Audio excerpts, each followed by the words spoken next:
Hey my lovely friends, welcome back to my channel. So आज मैं फिर से आ गई आप सबके लिए secret whisper in love eminence की सीज़न 2 लेके।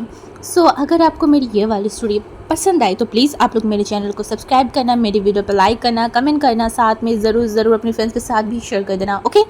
सो कल पार्ट में मैंने देखा था आप सब लोग बहुत एक्साइटेड थे, जो देख के मुझे बड़ा अच्छा लगा। एंड प्लीज़ मुझे बताना कि ये स्टोरी लाइन आपको कैसा लग रहा है अभी तक, और आपको क्या लगता है आगे क्या होने वाला है, ये प्लीज़ मुझे बताना।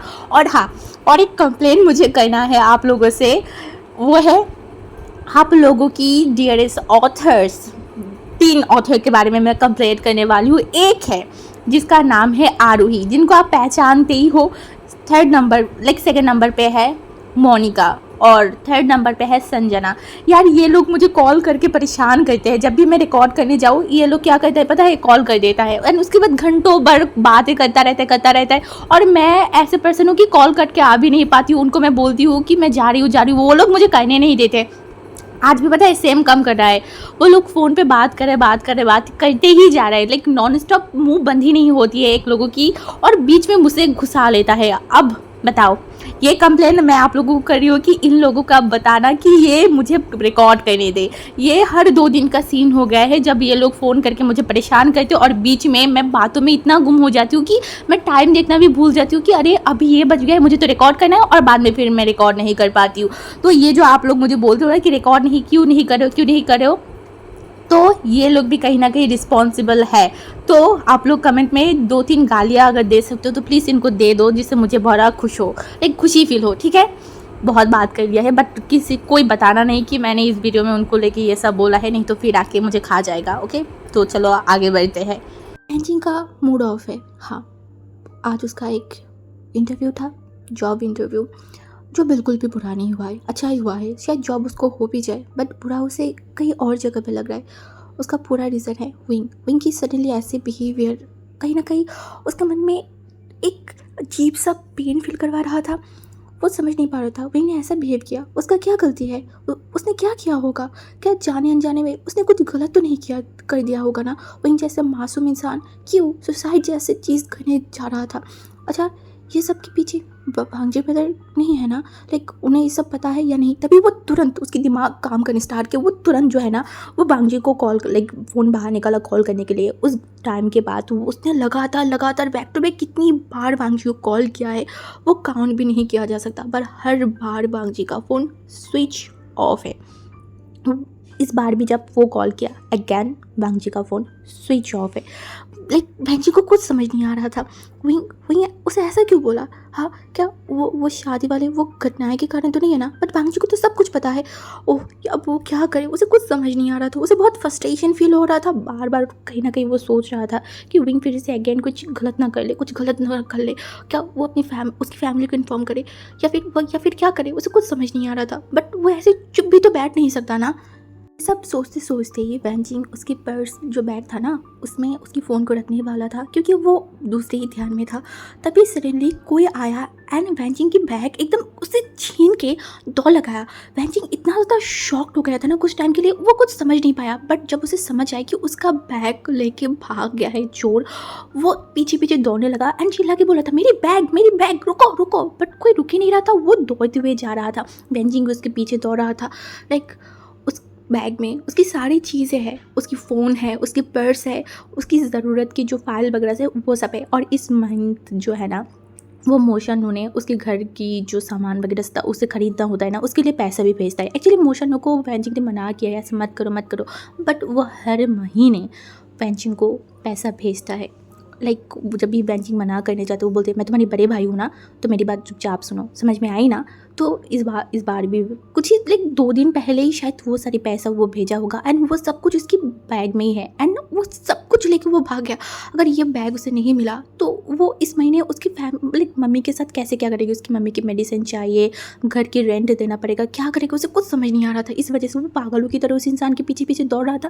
आसपास बहुत सारे लोग हैं बट कोई उस इंसान को पकड़ ही नहीं रहा था। वैंजिंग बहुत शॉक था, उसे बहुत रोना भी आ रहा था, बट एक इंसान जो इतनी ज़ोर से दौड़ के चला जा रहा है, वेंजिंग एक ओमेगा है, वो उस इंसान के पीछे क्या ही दौड़ सकता है, कितना ही दौड़ सकता है। वो बहुत हड़बड़ा गया, वो बहुत ज़ोर ज़ोर से सांस ले रहा था, उसे बहुत रोना आ रहा था फ्रस्ट्रेशन में। आज पूरा दिन ही उसके साथ गलत हुआ। पहले तो विंकी वो सारी एग्ज़ाम वगैरह, उसके बाद जो भी सारी हुआ, अब उसका बैग सब कुछ लेके वो मेस बन चुका है। उसे उसे बहुत फ्रस्ट्रेशन, अपने आप के ऊपर गुस्सा, उसे उस सारे चक्कर में उसको रोना आ रहा था। लेकिन जब ये सब कुछ सोच रहा था ना, वो खड़ा हो गया था, तभी उसके बगल से, एकदम उसके बगल से एक बाइक गया। इतनी जल्दी गया ना कि वेंजिंग एकदम हड़बड़ा गया था। एंड वो बाइक सीधा जोर से गया एकदम स्पीड पे, और जो चोर था ना उसकी शर्ट की कॉलर को एकदम पकड़ा, और एक हाथ से वो जो बाइकर था वो बाइक को चला रहा था, दूसरे हाथ से उस इंसान को पकड़ा हुआ था। एंड जो वो चोर था ना, वो कहीं ना कहीं बैलेंस नहीं रख पा रहा था, वो दौड़ रहा था उस इंसान के साथ साथ, बट वो बैलेंस नहीं रख पा रहा था। एंड ये सीन देख के वेंजिंग इतना ज़्यादा शॉक्ड हो गया था ना, एंड वो शॉकली बस वो देख रहा था, बट वो बाइक चलते ही जा रहा था। इस टाइम और आगे जाते ही उस बाइकर ने कॉलर को छोड़ दिया, एंड जो चोर था ना वो धड़ाम से जाके गिरा, एंड तुरंत उसकी फेस से जो है ना वो ब्लड निकलने लगा, उसकी शर्ट से भी ब्लड निकलने लगा, और उसके हाथों की जो बैग था ना वो कहीं ना कहीं छूट गया एंड दूर जाके गिरा, एंड उसकी जो सामान था वो भी बाहर आ गया। बट जो बाइकर था वो बाइक को स्टॉप किया, एंड तुरंत वो नीचे आया, और उसका जो हेलमेट था, क्योंकि अभी तक वो हेलमेट पहना हुआ था ना, तो किसी ने उसका शक्ल नहीं देखा था। बट जब वो बाइक से उतरा एंड उसके हेलमेट को खोला, वेंजिंग एकदम शॉक्ड हो गया था, क्योंकि वहाँ पे शिचेन था। हाँ, शिचेन वहाँ से उतरते ही वो चोर के पास गया, उसको पकड़ा, एंड एकदम उसके घुसा मारने लगा एकदम नोज से, एंड उसकी जो नोज है ना वो ब्लीडिंग होने लगा। एंड शिचेन ने बोला, बहुत ज़्यादा हिम्मत हो गया है ना, रोड में ऐसे चोरियाँ करते जा रहे, रुक, अब तुझे पुलिस में दूंगी तब तुझे समझ आएगा। ये बोलकर वो तुरंत फ़ोन को बाहर निकाला एंड कॉल करने लगा। वो चोर बोला था, प्लीज़ मुझे मत दीजिए पुलिस के पास, प्लीज़ ऐसा मत कीजिए, और ऐसा नहीं करूँगी, प्लीज़ मुझे मत दीजिए, मेरे घर पे मेरी बीमार मम्मी है, प्लीज़ ऐसा मत कीजिए। शिचेन जो देखकर बोला, सोच के बोल रहा है ना, ऐसा कभी नहीं करेगी।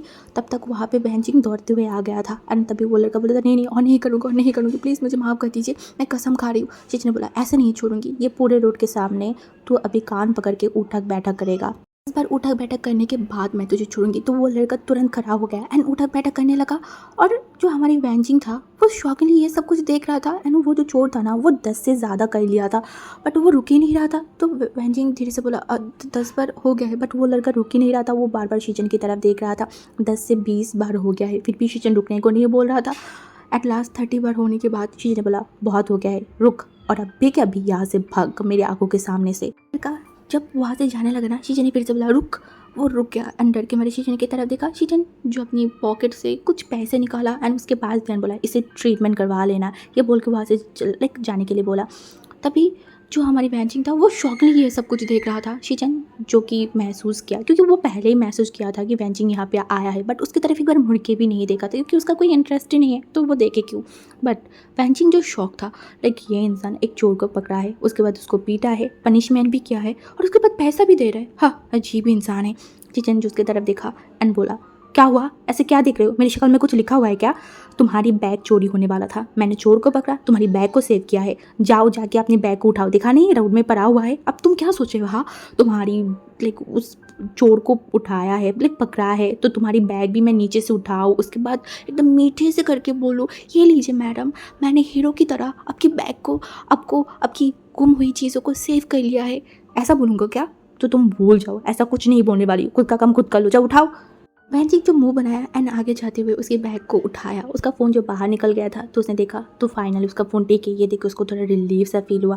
वो पीछे मुड़ा, शिचेन के पास गया, थोड़ा स्माइल करते हुए कुछ बोलने वाला था, तभी शिचेन बोला, ओ प्लीज़, वो सिनेमा की तरह हीरो की हीरोइन की तरह आके अभी मुझे थैंक यू मत बोलना, और ये डायलॉग तो बोलना ही मत कि आप नहीं होते तो आज मेरा बड़ा नुकसान हो जाता, थैंक यू सो मच, ये सब बोलना है ना तो भूल जाओ, मलेरिया, तुमसे ये सारी चीज़ मुझे कोई ज़रूरत नहीं है। वेंजिंग जो इस इंसान की तरफ देखा, हद है, तेरेपन का भी एक लिमिट होता है, ये इंसान उसको भी क्रॉस करके चला गया है। फिर भी वेंजिंग ने बोला, देखिए मैं आपकी तरह नहीं हूँ, कोई मेरा मदद करता है तो मैं उसको थैंक यू ज़रूर बोलती हूँ। शिचेन ने बोला, तुम जैसे मलेरिया की कोई चीज़ मुझे नहीं चाहिए, ईद जैसी बीमारी मुझे नहीं चाहिए, तो अपनी बीमारियों को, अपनी थैंक यू को, अपनी सारी चीज़ों को अपने पास रखो, मेरे पास टाइम नहीं है। शिचेन जो अपने भाई की तरफ चला गया और स्टार्ट करने वाला था, तभी वेंजिंग ने बोला, सुनिए ना। शिचेन जो बोला, अब क्या है? उसे बोला, क्या आप घर जा रहे हैं? शिचेन जो बोला, क्यों? उसे बोला, वो एक्चुअली अगर आप घर जा रहे हैं ना, तो क्या आप वांगजी ब्रदर को बोल सकते हैं क्या वो मेरी फ़ोन को उठाए? एक्चुअली मैं उनको बहुत बार कॉल किया है, उसका उनका फ़ोन स्विच ऑफ आ रहा है, और इसीलिए बस मैं चाहती थी कि आप थोड़ा उनको इन्फॉर्म कर दीजिएगा। शीचन जो मुंडी घुमा के देखा एंड बोला, मैं क्यों करूँ? हाँ, अगर आपको करना है, आपको उनकी ज़रूरत है तो खुद घर पे जाइए, उनको इन्फॉर्म कीजिए, मैं क्यों करूँ? हाँ, आप कहीं की महार नहीं हो जो आप कुछ भी बोलोगे और मैं कर लूँगा, मुझे ऐसा कुछ नहीं करना है, खुद की काम खुद करो।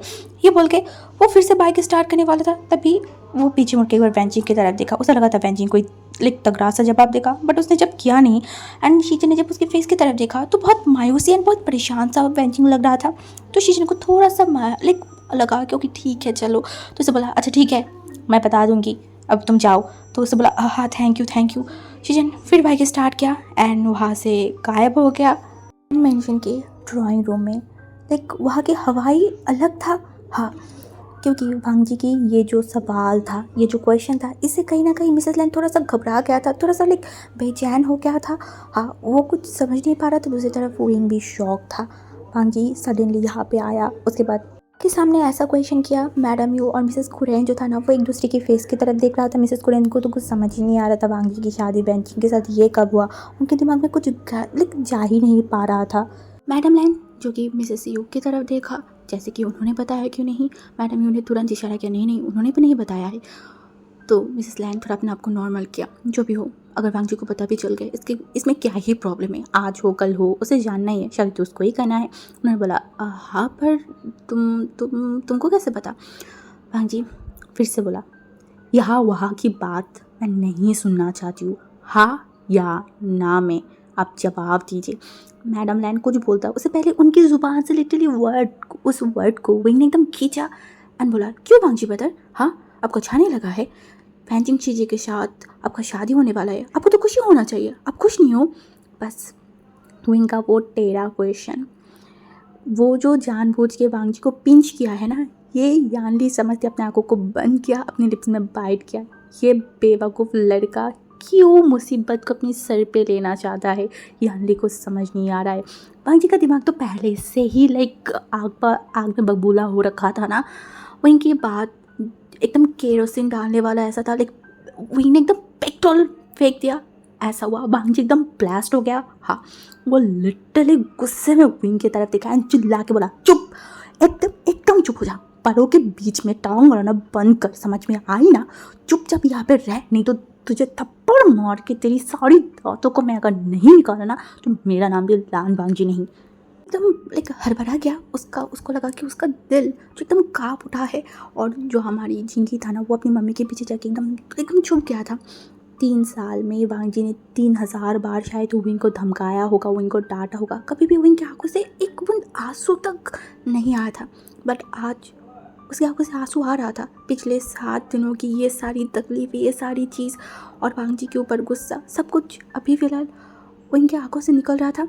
विंग फिर से जाने के लिए तैयार हुआ। वो अब फिर से कदम बढ़ाया। एक कदम ही जैसे उसने बढ़ाया था, वांगजी चिल्ला के बोला, खबरदार विंग, तूने एक कदम जाकर बढ़ाया ना, आई स्वेयर आज यहाँ पे क्या होगा, मैं क्या करूँगा मुझे नहीं पता, बट मुझे इतना पता है कि तू चलने की और बोलने के काबिल तो नहीं बचेगा।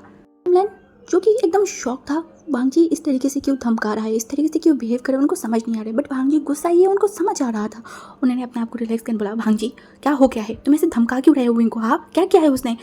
वांगजी अगेन उसकी मम्मी की तरफ देखा और बोला, मैं साफ आपको पूछ रही हूँ, पेंचिंग के साथ मेरी शादी की बात आपने किया है या नहीं? मैं इनको अब समझ आया कि उनको जवाब देना ही। उन्हें बोला बात अभी तक उस तरीके से नहीं आए, बस हम सोच रहे तुम्हारी शादी के बारे में। वांगजी बोला, क्यों सोचा आपने? वो इतनी चिल्ला के बोला ना कि इस पर मैडम लैन भी एकदम काँप उठा था। वांगजी तुरंत उसके सामने जो फ्लावर बास था ना, उसको उठाया एंड एकदम ज़मीन पे बहुत ज़ोर से पटका। सब लोग शॉक हो गए थे, सब लोग हड़बड़ा गए थे। वांगजी ऐसे बिहेव कभी भी नहीं करता है। तभी मैडम यू जो है ना, वो इशारा किया कि जिंगी को लेके जल्दी से ऊपर जाने के लिए, तो उसकी मम्मी जिंगी को लेके तुरंत वहाँ से चला गया। कि तुम क्या कर रहे हो? हाँ, तुम्हारी दिमाग खराब हो गया है? हाँ, वांगजी बोला, हाँ हो गया है मेरा दिमाग खराब, और मेरी दिमाग ना आप लोगों ने ख़राब किया है। क्यों? आप लोगों को मेरी शांति बिल्कुल भी बर्दाश्त नहीं हो रहा है? हाँ मम्मी, नहीं हो रहा है? तभी मैडम यूँ जो वांग जी की तरह देखने बोला, वांग जी क्या उल्टी सीधी बात कर रहे हो? हाँ, और तुम इतने गुस्से में क्यों हो? हाँ, क्या तुम बहन जी को शादी नहीं करना चाहते हो? वांग जी उसकी बड़ी मम्मी की तरह देखने बोला, आई एम शॉक्ड, मैं समझ ही नहीं पा रही हूँ वेंचिंग के साथ शादी वर्ड को आप लोग किस लॉजिक पे बार बार ऐड करते जा रहे हैं। मैंने बोल उठा, मुझे वेंचिंग अच्छा लगता है, तुम्हारे मुंह से उसकी तकलीफ के बारे में सोचा था, दैट्स वाई मैंने ये सब सोचा, और मैंने देखा भी है तुम्हारे साथ उसकी एक अच्छा बॉन्डिंग है। वांग जी अगेन बोल उठा, ओह अच्छा बॉन्डिंग है, इसका मतलब ये है हम दोनों रिलेशनशिप में हैं, हम दोनों एक दूसरे को प्यार कर रहे हैं। हाँ, एक अल्फा और एक ओमेगा, सिर्फ लाइक बॉयफ्रेंड गर्लफ्रेंड ऐसा ही हो सकता है। हाँ, इसके अलावा और कुछ नहीं हो सकता क्या? उन दोनों के बीच में भाई बहन की रिश्ता नहीं हो सकता? मुझे समझ नहीं आ रहा है, मैं बिलीव नहीं कर पा रही हूँ। आप मेरी मम्मी हो कि आप लोगों के दिमाग में अभी तक ये सब सोच रहे हो आप लोग? हाँ, दिमाग में क्या क्या क्या सब लेके बैठ गए हो आप? थोड़ा सा अपनी दिमाग को काम पर लगाइए, ऐसी चीज़ें सोचना बंद कीजिए, खुदा के वास्ते। मैं और वेंचिंग सिर्फ भाई बहन जैसे हैं, उसके अलावा और कुछ नहीं है हमारे बीच में। तमीम जो तुरंत बोला, भाग जी माय सन, देखो तुम शांत हो जाओ, ओके? तुम जब नहीं चाहते हो तो ये शादी नहीं होगा। तुम अपने दिमाग को शांत करो। भाग जी बोला, बात ये नहीं है बड़ी मम्मी, बात ये है मेरी मम्मी की बेवकूफ़ी। उन्होंने एक यूज़लेस सा डिसीजन लिया। क्यों उनके दिमाग में ये चीज़ आया? हाँ, वो एक बार मुझसे नहीं पूछ सकता था? मुझे कॉल करके एक बार पूछ लेता, वांग जी तुम क्या सोच रहे हो? हाँ, ऐसा है या नहीं है? नहीं, उन्होंने मुझे नहीं पूछा। वो पूरे घर वालों को लेके बैठ गया है, शादी करवाएंगे, ये करवाएंगे, मेरी लाइफ है, मैं कुछ समझ नहीं सकती क्या? मैं अपने आप से कोई डिसीजन नहीं ले सकती क्या? मुझसे एक बार पूछा नहीं जा सकता था? तभी मैडम यू जो फिर से बोल उठा, एक मैडम लाइन फिर से बोल उठा, क्यों? मैं तुम्हारी मम्मी हूँ तो मैं तुम्हारे लिए ओमेगा पसंद कर सकती हूँ ना, वो अधिकार तो मेरे है ना। तुम्हारी लाइफ में क्या मैं छोटा सा डिसीजन नहीं ले सकती? मुझे बोला, नहीं ले सकते। जो मम्मी खुद की बेटे के दिल को नहीं समझ सकता ना, वो उन्हें कोई डिसीजन लेने का अधिकार नहीं है। आप मेरे दिल को नहीं समझते हो, मैं क्या चाहती हूँ वो आप नहीं समझते हो। Do you have any idea? आपकी ये बात मेरे ज़िंदगी में अभिशाप होकर उतर आया है। हाँ, ये पिछले इन कुछ दिनों में आपकी बिना लॉजिक के एक डिसीजन के कारण पिछले 7 दिन मैंने क्या फेस किया है। Do you have any idea mummy? नहीं है, आपको नहीं आइडिया। आपको पता है आपकी ये रबिश डिसीजन के कारण मैं अपनी लाइफ से सबसे कीमती चीज़ों को खोने वाली थी। अगर आज वो चीज़ मुझसे खो जाता ना मम्मी, आप बिलीव नहीं कर सकते, मैं मर जाती। आप जो ये लान बागजू को अभी यहाँ पे देख रहे हो ना, वो सब आप नहीं देख सकते। वो मर जाता सिर्फ और सिर्फ आपकी एक इलॉजिकल डिसीजन के कारण। आज मेरा ज़िंदगी बर्बाद होता, मैं सब कुछ खो बैठती, सब कुछ। और आप बोल रहे हो अब मेरी ज़िंदगी की डिसीजन लेना चाहते हो? हाँ, आप मुझे समझते ही नहीं हो। आप क्या कोई भी मुझे नहीं समझते हो। देन अगर कोई मेरे दिल को नहीं समझता है, उन्हें मुझे लेके, मेरी लाइफ को लेके कोई डिसीजन लेने की हक भी नहीं है।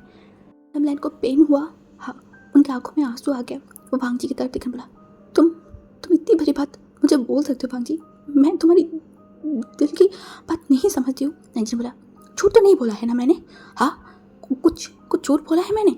आप अगर मुझे समझते तो आपके दिमाग में ये बात कभी आता ही नहीं। एक्चुअली आप बच्चे के बारे में समझते भी हो। हाँ, आप मम्मी की जो ड्यूटीज़ होती है उनके बारे में समझते भी हो। अगर समझते ना तो दिन ब दिन मुझे बड़ी मम्मी के पास रख के अब आराम से रात में नहीं सोते। अरे आपसे अच्छा तो मुझे मेरी बड़ी मम्मी पहचानता है, वो कहीं ना कहीं मुझे समझता है। जब वो 18 साल की भांग जी रो रहा था, गिड़गिड़ा रहा था, बेग कर रहा था कि नहीं, मुझे बाहर नहीं जाना है, मुझे बाहर नहीं पढ़ना है, मुझे यहाँ पे रहना है, मैं अपने घर वालों से दूर नहीं जाना चाहती। बड़ी मम्मी ने रोया, उन्होंने सबसे बोला, बट आप कहाँ थे? हाँ, कहाँ थे आप? अपने एक बार भी तो ज़बान से नहीं बोला था मैं अपने बेटे को कहीं नहीं जाने दूँगी, मेरा इकलौता बेटा है, मेरे सामने रहेगा, मेरे पास रहेगा। तब तो नहीं बोला आपने, और आज इतनी सालों बाद आप बोलने पे आ गए। हाँ, क्या आप मुझसे प्यार करते हो? जब बचपन में मुझे आपका ज़रूरत था आप मुझे मिले नहीं, देन बड़ी होने के बाद इतना प्यार, इतनी अधिकार कहाँ से आ रहा है? हाँ, आप ना सच में मुझे नहीं चाहते हो ना आपको। एक्चुअली सबसे बड़ी बात क्या है, आपको आपको कोई बच्चा चाहिए ही नहीं था। अच्छा होता कि मैं आपकी कोख से जन्म ही नहीं लेती। पांजी का बात ख़त्म होता उससे पहले उसके लेफ्ट गालों पे इतनी ज़ोर से एक चाटा मारा ना मिस्टर लैन, एकदम वहाँ पे सब कुछ थम गया था। जो हमारी मैडम यू था वो एकदम हड़बड़ा गया कि हाथों को कस के पकड़ लिया था। सब लोग शौक थे, सब लोग। तभी मिस्टर लैन तो चिल्ला के बोल उठा, तुम्हारी हिम्मत कैसे हो गई? हाँ, हिम्मत कैसे हो गई कि तुम अपनी मम्मी से ऐसे बात करो? मैनर्स नहीं सिखाया तुम्हें? हाँ, तुम्हें मैनर्स नहीं है जो अपनी मम्मी से इस तरीके से बात करे हो? तभी जो मिस लैन था ना, उन्होंने बोला था, आपने क्या किया है? हाँ, ये इतनी इतनी बड़े बेटे के गालों पे हाथ उठाया है आपने? वो चिल्ला के बोला, चुप चुप, सब चुप हो जाना। ये आप सबके कारण आज ये ऐसा बना है। आवारा ना बड़ों को मारता है ना छोटों को, किसी को भी नहीं मारता है। ये थप्पड़ ना मुझे ना आज से बहुत साल पहले मारना चाहिए था, तो शायद ये सुधर पाता। अब सबकी और मेरी छूट के कारण आज वो ऐसा बना है। वांग जी जो अपनी सर को नीचे करके रखा था, अपने हाथों को मुट्ठी किए हुए उसका पूरा बॉडी शेक कर रहा था। तभी उसके सामने और एक बास्क रखा हुआ था जो सीढ़ी के पास था। वांग जी उस बास्क के ऊपर इतनी ज़ोर से लात मारा ना कि वो एकदम गिरा एंड एकदम बिखर गया। एंड इतनी ज़ोर से साउंड होना कि फिर से अगेन सब लोग एकदम शॉक्ड हो गए थे, हड़बड़ा गया था। अब मिस्टर लैन का गुस्सा और भी ज़्यादा बढ़ गया। एक्चुअली एक बात है ना, शांत इंसान जब गुस्से में आते तो वो बहुत भयंकर रूप लेते। उनका भी ऐसा ही था। वो गुस्से में फिर से वांग जी की तरफ जाने लगा कि वांग जी का तो वो छोड़ेगा नहीं। तभी मैडम यू तुरंत उनके सामने जाके खड़ा होने बोला, ऐसे ऐसे ऐसे मत कीजिए, देखिए शांत होकर हम बात करते, छोटा इंसान है, गलती हो जाता है। तभी मिस्टर लैन ने बोला, छोटा? हाँ, ये छोटा है, मारपीट करता रहता है, गुंडामी करता रहता है। कुछ टाइम पहले विंग को क्या बोला, विंग को मार के उसकी सारी दांत तोड़ देगा। हाँ, ये सब करता है। ये इंसान नहीं, ये एक नंबर की जानवर है। नहीं, जानवर से भी बदतर बन गया है ये। बोला, शादी नहीं करना चाहता है? नहीं करता। किसी ने फोर्स किया है? नहीं करता। किसी भी उसको फोर्स नहीं करता। और शादी के बाद जस्ट उठा ही था। तुम्हारी मम्मी को वो लड़की पसंद था, इसीलिए जस्ट बहुत उठा था। इसका मतलब इतना रिएक्ट करने की क्या ज़रूरत था? हाँ, सिर्फ तुम्हें बाहर भेजने के अलावा कभी भी कोई भी डिसीजन तुम्हारे ऊपर थोपा नहीं गया था। आज भी नहीं करते, कुछ भी नहीं करते। एक डिसीजन लिया गया था, तुम नहीं मानते, सब लोग एक्सेप्ट कर लेता। इतना रिएक्ट करके अपनी मम्मी के साथ बदतमीजी करने की क्या ज़रूरत था? हाँ, तुम्हारी मम्मी को कितना ही जानते हो? हाँ, तुम्हारी जन्म के टाइम पे उसका बॉडी का कंडीशन क्या हुआ था, कैसा हुआ था, वो सिर्फ मैंने देखा था। कितना रिस्क लिया था, बैग भर भर के उसको ब्लड दिया जा रहा था। उन्हें ब्लड दिया था, उनका तबीयत कैसा हुआ था, फिर भी उन्होंने एक बार भी उफ नहीं किया था। सिर्फ तुम्हें दुनिया में लाने के लिए, तुम्हें अपने कोख में रख के उन्होंने कितना तकलीफ सहा था, वो सिर्फ हमें पता है, हमें। और तुम आज ये बात कर रहे हो और क्या जवाब क्या बोला था? तुम जब बाहर भेजा जा रहा था तुम्हारी मम्मी नहीं रोया? तुमने तो बस जाने से पहले रोया था। और तुम्हारी मम्मी हर रात को रोता था, मुझे बेग करता था कि तुम्हें यहाँ पे लाया जाए। मैंने नहीं लाया, मुझे लगा कि तुम बिगाड़ जाओगे, फिर से वही सब चीज़ें करोगे। पर तुम तो ऑलरेडी बिगड़े हुए ही थे, तुम और क्या ही बिगड़ोगे? तुम इतनी बड़ी जानवर हो कि तुम गुस्से में अपनी मम्मी को उनकी रिस्पॉन्सिबिलिटी लेके बात कर रहे हो। हाँ, तुम्हारी आंटी के पास तुम्हें इसीलिए रखा जाता था क्योंकि तुम्हारी मम्मी उस काबिल ही नहीं था कि वो तुम्हें पाले। तुम्हारी जन्म के 2-3 सालों तक उन्होंने कितना स्ट्रगल किया है, वो सिर्फ ये जो इंसान तुम जिसको अपनी बड़ी मम्मी बोलते हो ना, इनसे पूछ लो, इन्होंने देखा था। कोई शौक से तुम्हें नहीं पाल रहा था, सब मजबूर थे, इसीलिए तुम्हें पाला जा रहा था। ये भी तुम्हारी मम्मी बीमार है, तुम्हें क्या लगता है? हाँ, क्या लगता है? तुम जो सोचते हो बस वही सही है और बाकी सब गलत। तभी मैंने बोला ना, प्लीज़ अब लोग चुप हो जाइए, मैं और कुछ नहीं सुनना चाहती, चुप हो जाइए। तभी जो मिस्टर लैन था ना, वो चिल्ला के वांग जी की तरफ देखा, बोला, तुम अब भी कभी यहाँ से निकल जाओ, तुम्हारी शक्ल भी देखूंगा ना तो मुझे गुस्सा आएगा, अब भी कभी मेरे घर से निकल जाओ। वांग जी एक बार सर उठा के अपनी मम्मी की तरफ देखा, तुरंत अपने सर को नीचे कर लिया। उसकी आंखों में जो आंसू आ रहा था वो तुरंत उसको पोंछा एंड वो सीधा मेन दरवाजे से बाहर जाने लगा। विंग एकदम हड़बड़ा गया, उसे पता है वांग जी ब्रदर आज अगर निकल गया तो वो ज़िंदगी में इस घर में कभी कदम नहीं रखेगा। ये इंसान जितना टेढ़ा है और अगर मन में कोई डिसीजन ले ले तो वो करके रहता है। वांग जी जब जा रहा था ना, मिसेस लैन दौड़ते हुए वांग जी के पास गए, पीछे से वांग जी के हाथों को पकड़ा एंड रोते हुए बोला, प्लीज़ वांग जी, तुम मत जाओ मेरा बच्चा, कहीं मत जाना। मैं समझ नहीं पाई थी, मम्मी से बहुत बड़ी गलती हो गई। आई प्रॉमिस लाइफ में कभी भी मैं और कभी भी ये सब नहीं करूँगी। तुम्हें बिना बोले कभी भी कोई डिसीजन मैं नहीं लूँगी। प्लीज़ रुक जाओ ना, मम्मी तुम्हारे बिना नहीं रह सकता। तुम्हें देखे बिना मुझे रात को नींद नहीं आती है। तुम क्या कर रहे हो, तुम कैसे हो, तुम कब लौटोगे, क्या कर रहे हो, खाना खाए हो नहीं, ये सब जब तक मुझे पता नहीं चलता है मैं बेचैन सा हो जाती हूँ। तुम मेरा अकेला बच्चा हो बांगी, तुम मत जाओ प्लीज़। उसकी मम्मी के दोनों हाथों को पकड़ा और उसके बाद बोला, सॉरी मम्मी, मुझसे गलती हो गई। आपको पता है ना, आपका बेटा जब गुस्सा हो जाता है उसका दिमाग सही नहीं रहता है। मैंने बहुत ज़्यादा बोल लिया है। अब आई एम रियली सॉरी। अब मैडम लैन जो लिटरली भांजी के एकदम झपेट लिया, उसे एकदम हक करते हुए वो रोना स्टार्ट किया। भांजी उसकी मम्मी को अपने दिल के पास एकदम करीब से पकड़ लिया। आज पहली बार उसने इतना ज़्यादा ओवर कर लिया था। फाइनली जब सारी बातें बताई, भांजी गुस्से में अंधा हो गया था। उसके बाद विंग की पिंच की हुई बातें वो हद से ज़्यादा ओवर हो गया था। उसका दिमाग काम करना बंद कर दिया था। इसीलिए तो उसने उसकी मम्मी को इतना हर्ट कर बैठा है। मैडम यू भी रो रहा था। तभी भांजी अपने हाथों को आगे बढ़ाया जैसे उनको बुला रहा है। मैडम यू तुरंत भांजी के पास चला गया। तभी भांजी उसकी मम्मी और मैडम यू को एकदम कस के हक कर लिया। एंड वो देख के मिसेस कुरेन भी एकदम भांजी के पास गया। एंड भांजी अपनी तीनों मम्मियों को एकदम कस के पकड़ा लिया था। ये देखते हुए जो यानी था वो भी दौड़ के चला गया। भांजी उसको भी हक कर लिया था। सब एक साथ थे, एक फैमिली जिसे भांजी बहुत प्यार करता है। और ये देख के मिस्टर लैन जो अपनी सर को यहाँ वो हुराया एंड एक स्माइल भी करते हुए अपने रूम में चला गया था। बट वो हिला तक नहीं था। वो अपनी सर को नीचे करके रखा था। उसके आंखों में आंसू था। वो भांजी की तरफ देख भी नहीं पा रहा था। उसके दिल में पेन हो रहा था। भांजी को गलत समझने की जो तकलीफ़ है उसे फील हो रहा था।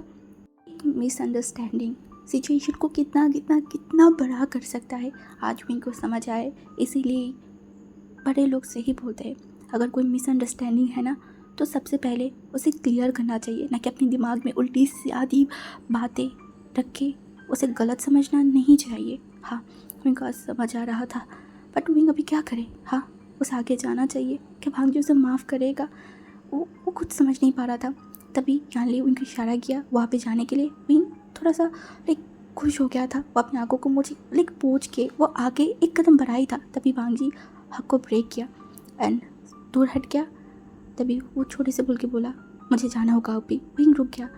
यानली जो भांजी की तरफ देखा, भांजी लंबी कदम लेते हुए वहाँ से जाने लगा। तभी मैडम ने पीछे से बोला, आज घर आओगे ना भांजी?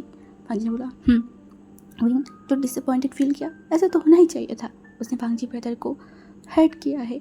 सच में अपने आप को भी उस दिन ना जाने हुए भांजी ब्रदर को कितनी सारी विंग ने बात सुना दिया था। अब उसका सज़ा तो मिलना चाहिए।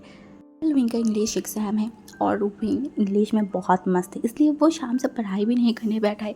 उसे तो उल्टा बहुत बेचैनी हो रहा था। वो अपने रूम में यहाँ वहाँ चल रहा था, बार बार दिमाग में बहुत सारी चीज़ें सेट कर रहा था। तभी यानली जो कि विंग के लिए कॉफ़ी लेके रूम के अंदर आया एंड विंग को देख के वो हंस रहा था। जो वो रियली दिखाना नहीं चाहता तो छुप के वो हंस रहा था। वहीं यानली को देखिए तुरंत अपने आप को नॉर्मल किया, बट वो सब्र नहीं कर पा रहा था। वो तभी बोला, शीजी है क्या, भांजी ब्रदर आया है? उन्होंने बोला नहीं। तभी मैंने बोला एक कॉल करके देखिए ना वो कब आएगा। तभी यानली अपने आप को छोटे करके बोला, वो कब आएगा वो उनकी मर्ज़ी है, तुझे क्या हो गया है, तू ऐसा क्यों करे? वहीं जो कुछ बोल भी नहीं पा रहा था, वो कैसे बोले। आज जो सारी चीज़ें हुआ वो सबकी मेन इंसान वही है। हाँ, ये पूरे प्रॉब्लम का जड़ तो वही है। उसकी एक मिसअंडरस्टैंडिंग के कारण आज भांजी ब्रदर को थप्पड़ पड़ा है। उसका अंकल फर्स्ट टाइम भांजी ब्रदर के ऊपर हाथ उठाया है। उनको बहुत तकलीफ़ हो रहा था, उसे बुरा लग रहा था, उसे रोना भी आ रहा था। यानी कहीं ना कहीं उनकी सिचुएशन को समझ रहा था, बट कहीं ना कहीं वो कुछ भी नहीं कर सकता। चलो इन दोनों के आपस की बात है, ये दोनों खुद सॉल्व कर ले या फिर ना करे, ये तो उनकी प्रॉब्लम है। यानी जो सर को हिलाते हुए उनके रूम से चला गया। घर लौट आया आज 10 बजे। एक्चुअली वो पार्टी ऑफिस में गया नहीं था तो जल्दी आ गया था। विंग जो खड़ा हुआ था हमारी यानी के बेलगनी में, उसका पूरा नज़र मेन गेट की तरफ था। भांजी की जब बाइक आते हुए देखा ना तो विंग वहाँ पे खड़ा हुआ था। उसके हार्ट बीट बहुत बढ़ रहा था। वांगजी जो बाइक से उतरा, उसके बाद उसका कॉल आया तो वो फ़ोन से पॉकेट से कॉल को बाहर निकाला, बात किया या फिर क्या किया, विंग उतना ही तक देखा। उसके बाद वो जल्दी जल्दी यानली के रूम से चला गया। यानली जब तक बिस्तर पे लेटा हुआ था और चोरी छुपे आपके भाई की, लेकिन उसके भाई की सारी जो हरकतें वो देख रहा था और कहीं ना कहीं वो हंस रहा था। चलो उसे तो अच्छा ही लग रहा है, फ्री में ड्रामा देखने को मिल रहा है। हमारी विंग सीधा चला गया वांगजी के रूम में, मन में सब कुछ लेकिन रिहर्सल करने लगा, कैसे वो वांगजी से माफ़ी मांगेगा, क्या करेगा, क्योंकि शाम से वो यही चीज़ की तो प्रैक्टिस कर रहा है। वो मन में बोल रहा था, वांगजी ब्रदर आई एम सॉरी, मुझसे गलती हो गया है, आई एम रियली सॉरी, देखिए मैं आपके सामने कान पकड़ने के लिए भी तैयार हूँ। वो ऐसे ही मन में बोलते जा रहा था, बार बार प्रैक्टिस करते जा रहा था, रिहर्सल भी करते जा रहा था, कैसे करे क्या करे। अगर वांगजी उसकी कानों को पकड़ के खींचे तब भी चलेगा, थप्पड़ भी मारे वो भी चलेगा, बट आज विंग को माफ़ी मांगना ही पड़ेगा। तभी कॉलिंग बेल प्रेस हुआ। विंग को नहीं पता किसने दरवाज़ा खोला, क्या किया, बट विंग सुन पाए वांगजी की वॉइस। विंग के हार्ट में थक थक थक थक करके हुए, एक उसे फील हो रहा था बढ़ ही जाएगा। तभी वो वांगजी की गंभीर वॉइस सुना था जो नीचे किसी को बोल रहा था, विंग कहाँ है। किसी ने क्या जवाब दिया उसे नहीं पता। जो तुरंत वांगजी के दरवाजे के पीछे जाके छुप गया। वांगजी रूम में नहीं आया, कोई दरवाजे के आसपास कोई शब्द नहीं हुआ। वो इनको डर लग रहा था, बहुत नर्वसनेस फील हो रहा था। वो मन में बोला था, मेरी गलती हो गया है, आज किसी भी हालत में मुझे माफ़ी मांगना ही होगा। लेकिन कुछ टाइम तक वांगजी रूम में आया नहीं। वो इन शॉक, ये गया कहाँ पे, रूम में क्यों नहीं आ रहा है, वो कैसे माफ़ी मांगेगा, विंग ये सब सोच रहा था। कुछ टाइम बाद वांगजी की पैरों की शब्द आया, जो रूम में ढुका, लेकिन रूम में आया, उसके बाद दरवाजे को बंद किया एंड पीछे घुमा, तभी वो रुक गया। एंड हमारी विंग की हर्ट जो इतना ज़्यादा फास्ट हो गया था ना, वांगजी तुरंत पीछे घुमा एंड विंग को देखा। विंग जो वांगजी को देखा एंड बेवकूफ़ की तरह एक स्माइल करने की कोशिश किया, तुरंत थोड़ा सामने आया एंड वांगजी की तरफ देखा एंड अपनी स्लाइवा को निकला एंड उसके बाद वो हकलाते बोला, वो वांगजी ब्रदर मुझसे विंग बात कंप्लीट भी नहीं कर पाया था, उससे पहले वांगजी का एक थप्पड़ पड़ा विंग के गाल में। विंग इतना शॉक्ड हो गया ना, ऑटोमेटिकली उसका एक हाथ चला गया उसके गालों में। वो हाथ तो सही था, वांगजी सेकंड थप्पड़ मारा विंग के गालों पे, जो दूसरे गालों पे था। विंग का सर जो घूमने लगा, उसकी आंखों में सब कुछ ब्लैक सा वो देखने लगा। उसे समझ नहीं आया, अभी तक तो वो माफ़ी मांगा ही नहीं, देन ये थप्पड़ उसको पड़ा क्यों है, वाई। वांगजी तुरंत विंग के शोल्डर को एकदम कस के पकड़ा और विंग की तरफ गुस्से में देखा। विंग को तकलीफ हो रहा था। वांगजी अपने दांतों को खींचते हुए बोला, सुसाइड करने की भला मन है ना तेरी, हाँ। जी की जो फेस है वो एकदम रेड हो गया था, उसकी आंखों की जो आंखें भी एकदम रेड हो गया था। विंग समझ पा रहा था ये इंसान कितना ज़्यादा गुस्से में है, और वांगजी जो बार बार अपने दांतों को खींचते हुए बंद कर रहा था ना, ऐसे विंग को समझ आ गया ये इंसान अपनी गुस्से को कंट्रोल करने की कोशिश कर रहा है। विंग का सर घूम रहा है, उसका पैर भी ठीक से खड़ा नहीं हो पा रहा है। दूसरी तरफ से वांगजी उसको जिस तरीके से पकड़ के रखा है, विंग बार बार अपनी स्लाइवा को निकल रहा था। उसे बिलीव नहीं हो रहा था वांगजी ब्रदर ने उसे दो थप्पड़ मारा है। विंग को तकलीफ हो रहा था, उसका दिल हज़ारों पीसेस पे टूट रहा था। उसने जो इतना बड़ा कांड किया है, अभी तक इतनी बड़ी मिसअंडरस्टैंडिंग को घूमते इतना बड़ा हुआ है, वांगजी को चाटा पड़ा है, इतनी सिंक्रेट हुआ है, वो कुछ नहीं। विंग को ये तकलीफ है कि उसको वांगजी ब्रदर ने थप्पड़ मारा है। हाँ, ये तो विंग है, वो कुछ भी सोच सकता है, जो भी हो, बट वो वांगजी के सामने कुछ बोल भी नहीं पा रहा था। 2 थप्पड़ पड़ा है, पता नहीं और कितना पड़ने वाला है। आज तो वो गया, वांगजी जो उसका आज ख़त्म करने वाला है, ये विंग को बहुत अच्छे से समझ आ रहा था। बट अभी वो करे क्या करना चाहिए उसे। इतना हिम्मत हो गई ये तेरी, हाँ, जो तू सुसाइड करने के बारे में सोच रही थी। वांगजी की ये बातों से विंग को होश आया। उसका कान उसे लग रहा था कि बंद ही हो गया है, हाँ, बट जो चीज़ वो भूल गया था, हाँ, उसके दिमाग से निकल गया था दोपहर की वो सारी चीज़ें कि वो क्या करने जा रहा था। अभी अगर वांगजी से नहीं बचा था, वो तो ऊपर रहता, हाँ, ओ गॉड, वो क्या करने वाला था। हाँ, वो तो सब कुछ भूल गया, बट एक इंसान के कानों पे वो बात ठीक ही पहुंच गया है। वो अपनी लाइवा को निकल रहा था, मन में बोला, आपने मुझे बचाया, बट आपको क्या ज़रूरत था ये खूनखोर जानवर के पास ये बात पहुंचाने के लिए। हाँ, अगर बचाया ही था तो चुपचाप रहते ना, इनके कानों पे देने की क्या बात था, क्या ज़रूरत था। आज तो मैं गई, आज मुझे मार ही डालेगा। कि शोल्डर को वो कस के पकड़ा हुआ था। विंग को शोल्डर पे जितना पेन हो रहा था उससे कहीं गुना ज़्यादा पेन अपनी दोनों गालों पे हो रहा था। वो जल रहा था बट फिर भी कुछ बोलने का ताकत ही नहीं हो रहा था। भांजी की आंखों में जो गुस्सा था, उनको पता है बोल के भी कोई फ़ायदा नहीं होने वाला है। भांजी फिर से बोला, क्या चाहता था? हाँ, सुसाइड करना चाहता था, मरना चाहता था, कार के नीचे कुचलना चाहता था ना? मरने का इतना शौक हो गया है। विंग बार बार अपनी सलाइवा को निकल रहा था। उसने सोचा कि उसकी सफाई में कुछ बात बोले, पर भांजी की वो फेस देख के उसको हिम्मत नहीं हो रहा था। तभी वो हकला तकते बोला, और नहीं करूँगा भांजी पैदा, और कभी नहीं करूँगी। कुछ बात उसकी ज़बान से निकला, कुछ बात उसकी ज़बान में रह गया। बट भांजी जो विंग की तरफ देखकर बोला, बहुत ज़्यादा हिम्मत हो गया है ना तेरी? हाँ, मरना चाहता था ना, बस के नीचे आना चाहता था, तब दर्द नहीं होता, अभी दर्द हो रहा है। आज मैं तुझे समझाऊँ कि दर्द कैसा होता है। हाँ, आज मैं भी देखना चाहती हूँ कितना दर्द तू सहन कर सकता है, कितना तेरी लिमिट है। मरने जैसा दर्द कैसा फील होता है, आज जिंदा रहते हुए मैं तुझे महसूस करवाऊँगा। विंग की दिल जिस जो पेन हो रहा था डर के मारे उसका पूरा बॉडी शेक करते जा रहा था। उसे समझ आ गया आज भांजी उसको मारते मारता अगर सेंसलेस नहीं किया ना तो ये इंसान रुकने नहीं वाला है। विंग क्या करे कुछ समझ नहीं आ रहा था। सडनली वो अपनी आंखों को बंद किया और एकदम भांजी के बॉडी के ऊपर गिरने लगा। भांजी तुरंत विंग को पकड़ लिया, उसकी कमर को कसते हुए पकड़ा। विंग बेहोश हो गया। भांजी शॉक्ड एंड वो बहुत ज़्यादा हड़बड़ा गया, बहुत ज़्यादा डर गया। विंग की तरफ देखकर बोला, विंग है, विंग।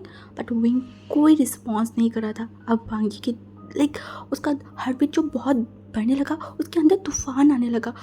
वो जल्दी से विंग को गोद में उठाया एंड गोद में उठाते हुए उसे बिस्तर पे लिटा दिया। भांजी जिसका गला सूख गया वो विंग मारा है, इस वजह से विंग को ऐसा हुआ है क्या? विंग है, विंग। भांजी जो बार बार विंग को बुलाने की कोशिश कर रहा था बट विंग का कोई रिस्पॉन्स नहीं आ रहा था। भांजी बहुत ज़्यादा डर गया, वो ऐसा नहीं चाहता था, बिल्कुल भी नहीं। ये मन में ही बोलने लगा, ये सही नहीं हुआ है भांजी, तूने गलत किया है, बहुत बहुत ज़्यादा गलत किया है। दूसरे ही उसकी इनर साइड उसको बता रहा था, उसे समझा रहा था, मेरा क्या गलती है? हाँ, वो मरने क्यों गया था? किस हिम्मत से वो मरने गया था? क्या उसे नहीं पता उसके अलावा मेरा पूरा दुनिया डिस्ट्रॉय हो जाता? हाँ, मैं अकेला हो जाती, मैं मर जाती। तभी अगेन उसकी इनर साइड ने बोला, तूने उसको बताया है क्या? हाँ, तूने उसको बताया है तू उससे प्यार करता है, तू उससे चाहता है, तू उसके लिए क्या फील करता है? तूने तो उसे कुछ नहीं बताया, देन तू उससे क्यों ये सब एक्सेप्ट कर रहा है? हाँ, गलती तेरा भी है। अगर गलती 1% विंग का है तो 99% तेरा भी है, एक्सेप्ट कर। ये फेस एकदम पेल पड़ गया था। विंग के गालों पे भांजी की हाथों के निशान पड़ गया था। वो तुरंत वहाँ पे हाथ रखा, वहाँ पे सहलाने लगा। अब उसे अफसोस हो रहा है। वो गुस्से में हर बार क्यों पागल हो जाता है। उसकी खुद की आंखों में आंसू आ गया था। वो ऐसा नहीं करना चाहता था। ये तुरंत खड़ा हुआ, विंग को होश में लाना होगा। हाँ, और तुरंत टेबल के पास चला गया पानी लाने के लिए। विंग के ऊपर पानी छिड़कना पड़ेगा। भांजी वहाँ से हटते ही विंग ने धीरे से अपनी एक आंखों को खोला एंड तभी उसकी दूसरा आंखें भी खोल ही जाएगा ना, तो वो जल्दी से आसपास देखा। भांजी उसे दूर खड़ा हुआ, ये देख के विंग जो तुरंत बिस्तर से उतरा एंड वो इतनी जोर से दौड़ लगाया ना कि तूफानों की तरह वो दौड़ लगा के एकदम रूम के बाहर ऐसा था कि वो मैराथन के लिए दौड़ लग रहा है, आज उसे जीतना ही पड़ेगा, ऐसा था। एंड ऐसे शब्द हुआ ना, शोर हुआ, विंग वहाँ से दौड़ के गया तो भांजी तुरंत पीछे देखा। भांजी शॉक्ड, वो पहले कुछ टाइम तक समझ ही नहीं पाया। वो उस बिस्तर की तरफ देखा जो अभी फ़िलहाल खाली पड़ा हुआ है। तभी उसके दिमाग में आया, ये लड़का बेहोश होने की नाटक कर रहा था भांजी के हाथों से बचने के लिए। ये सोचते ही भांजी का फेस जो एकदम गुस्से में आ गया था, वो तुरंत उस ग्लास को टेबल के ऊपर रखा। आज इस लड़के को भांजी पता नहीं क्या करेगा। दूसरी तरफ विंग सीधा दौड़ते हुए अपने रूम में गया, दरवाजे को बंद किया और टेबल के सामने जाके बैठ गया और बार बार लंबी लंबी ब्रीथ ले रहा था। आज तो वो जाने वाला था। वो दोनों गालों की तरफ हाथ रखा जो अभी भी चल रहा है। अगर विंग ये नाटक नहीं करता तो पता नहीं आज भांजी उसको क्या करता। दूसरी तरफ भांजी विंग के दरवाजे के सामने आके खड़ा हुआ। भांजी का तो गुस्सा साथ में आसमान तक अभी फ़िलहाल पहुँच ही गया है। वो दरवाजे पे बहुत ज़ोर से थप्पड़ मारा और विंग को बोला, अभी कभी तू दरवाज़ा खोल के मेरे सामने आके खड़ा रहेगा, चल दिया। बट विंग दरवाज़ा खोलेगा? इतना बेवकूफ़ विंग है नहीं। अभी फ़िलहाल भांजी जितना गुस्से में है, सबसे बेस्ट ऑप्शन है भांजी से दूर रहो, सेव रहो, और अभी विंग वही करने वाला है। जब भांजी ने देखा विंग दरवाज़ा नहीं खोला है, उसने बोला, ओके कोई बात नहीं, छुपना चाहता है ना, मैं भी देखूंगी कितने टाइम तक तू छुपा रहेगा। हाँ, चोर को सामने आना ही पड़ेगा ना, चूहे को उसकी बिल से निकलना तो पड़ेगा ना। तुझे तो मैं ऐसे जाने नहीं दूंगा, इसका बदला और ये सारी चीज़ों का जवाब तो तुझे देना ही पड़ेगा। ये बोलते हुए वो लिटरली विंग जाने से पहले विंग के दरवाजे पे एक बहुत ज़ोर से लात मार के वहाँ से गया था। कुछ टाइम बाद जब विंग को फील हुआ कोई शब्द कोई शोर कुछ नहीं आ रहा है, तब उसने रिलीफ से सांस लिया। इसका मतलब ये इंसान चला गया है। वो फिर से अपने गालों पे हाथ रखा जहाँ पे उसे तकलीफ हो रहा है। एक लंबा सा बीतने बोला, इससे अच्छा है कि वो बस के नीचे में पड़ जाती, एकदम से मर जाती। ऐसे हर दिन अपनी जान हाथों में लेके छुपना तो नहीं पड़ेगा ना। ओ गॉड, हमेशा मैं ही क्यों फंस जाती हूँ और हमेशा मेरा ही दिमाग क्यों इतना ज़्यादा सोचता रहता है। तो थप्पड़ भी मिला, अब डर के भी रहना पड़ेगा। हाँ, ऊपर से इतनी सारे कांड भी मैंने कर लिया है। अब मैं क्या करूँ, ये इंसान तो इतनी जल्दी मुझे जाने नहीं देगा और ना मुझे छोड़ेगा। मेरे साथ ही ऐसा क्यों होती है गॉड। तो फिलहाल विंग रहे उसकी मसले को लेके और हम देखेंगे ये चूहे बिल्ली का खेल कितनी टाइम चलता रहता है। सो आज की पार्ट आपको कैसा लगा है आप लोग मुझे कमेंट में ज़रूर बताना। और हाँ, फर्स्ट जो बात मैंने बोला था ना वो ज़्यादा सीरियसली मत लेना, जस्ट मैंने मजाक में बोला था, ओके। सो आज के लिए हम ये वाली स्टोरी को यहाँ पे स्टॉप करते हैं और नेक्स्ट पार्ट में क्या होगा क्या नहीं होगा वो तो नेक्स्ट पार्ट में हमको पता चलेगा। सो आज के लिए और अभी के लिए मैं जा रही हूँ, बाय बाय।